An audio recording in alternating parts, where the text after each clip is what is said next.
The Invitation. This is a film that I vaguely heard some pretty good things about, I would say, but never really knew what it really was or anything like that. So I saw that it was on Netflix, decided to check it out, and I'll say definitely I won't do spoilers in this review, or at least not. I won't give away too much because I do think it's well worth going in fresh, like I did. Like I mean, there's an invitation to this party, and we have the main character.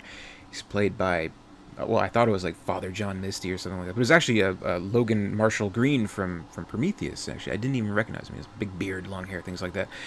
He's off to this house, this dinner party with his girlfriend, and uh, we see everybody meeting and exchanging pleasantries, but there's something a little bit off. There's some tension, something underlying, and basically in the first third of the movie, we're kind of figuring that out, kind of figuring out who these characters are, what their relation to each other may be, their friends, relatives, things like that. So we slowly kind of learn all that, and we slowly kind of learn the history between the characters. The party is hosted by this character's ex-wife and her new boyfriend, and we slowly learn that.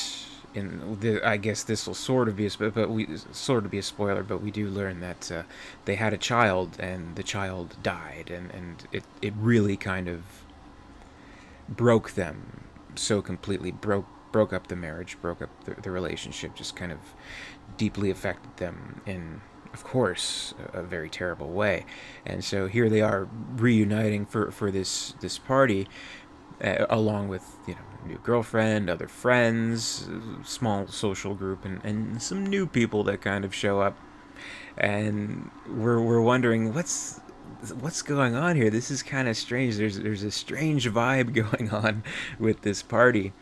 Like there's these strangers. Like one of them is played by John Carroll Lynch, who of course, with films like Gothica and Zodiac, he of course he's nailed down this uh, kind of creepy, you can't really trust him kind of guy with like a soft kind of demeanor about him.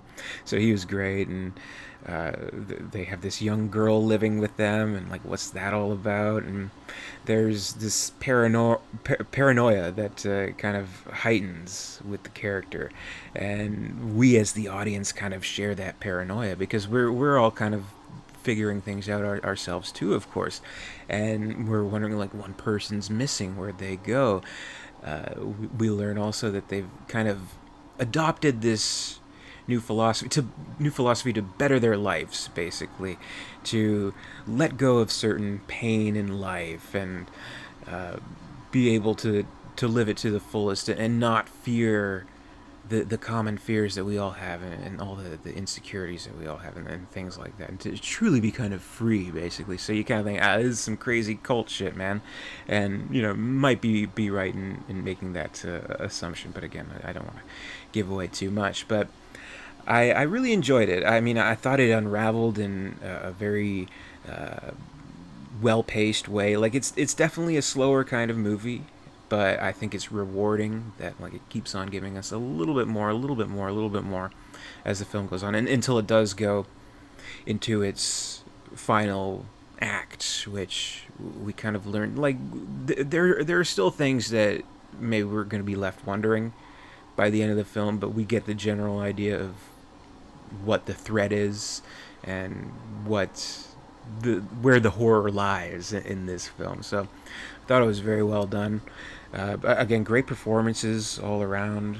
This is directed by Karen Kasuma, who also did, I think, a segment in XXY, or just XX, and I think she did Eon Flux, the movie. So she's done some other movies, but this one I think is really a good thriller, and better than those other movies. So good job on that.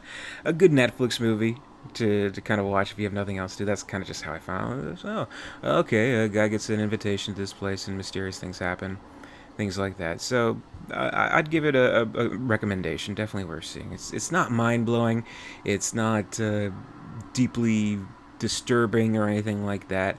But just a well played out kind of like chamber drama kind of thing, and I thought it worked really well, especially with the cast and through the director's methods of telling this story, basically. So I thought it was a good job, worth checking out.